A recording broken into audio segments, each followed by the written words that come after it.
The Legend of the Horn. Everyone loves a good story. It can entertain, but can also help form who you are and how you see your place in the world. There were several Hungarian stories I loved as a kid, but there was one I actually believed was true. Egyszer volt, hol nem volt. Once upon a time, there was a great war between the noble Hungarians and the evil Austrians. Somehow, the Austrians won. They must have cheated. They dragged the brave and handsome Hungarian king before the dastardly Austrian king to be executed. But because they were brother kings, and the Hungarian king fought well as being brave and handsome, the Austrian king asked if he had any last requests before he died. He said yes. He would like to blow his war horn one last time.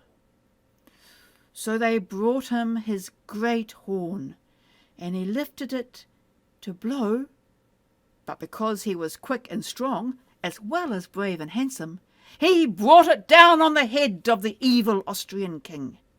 As he did, he shouted, "You shall go before me and be my slave in the next world." They still killed the Hungarian king, but the Austrian king was already dead. The horn still exists today and has a big chip out of it where it hit the hard head of the evil Austrian king. And that's how you know this is a true story. Eventually the memory of the story faded, but not the feeling that you cannot really trust Austrians. Then one day in 2016 in Szolnok, I saw a poster for a travelling exhibition of the horn. I'd missed it by days. A few years later, I would miss seeing it again, as we were too late by only hours for the Jászberény museum where it's normally kept. But it reignited that childhood wonder. Sure, I thought things probably didn't quite go down as in the story, but why had I never come across it in all my reading of Hungarian history? I even went back and looked for references, not just in the text, but also in the foot and endnotes. Nothing. Turns out I was looking in the wrong place. The legend of the horn predated the Austrian Empire, so no Austrians were involved.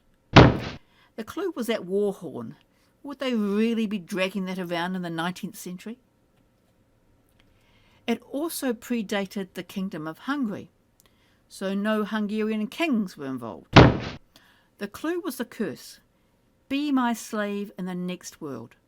That's a very pagan curse, not something a Christian king would utter as their last word. This legend can be traced back to the Battle of Lechfeld, 955 Common Era.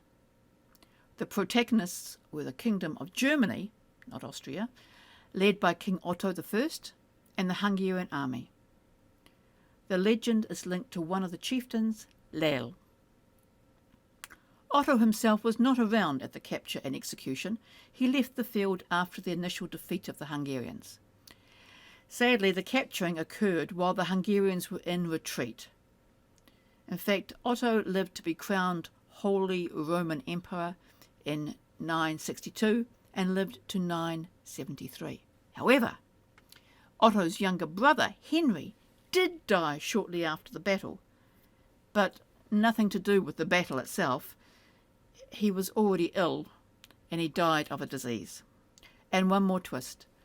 The horn in Jászberény dates to a couple of hundred years after the battle. So despite there still being a great war horn with a chip in it in the museum, it's just a myth. No more real than the stories of a white horse, golden stags, or dwarves living under the ground. And I still haven't seen the actual horn.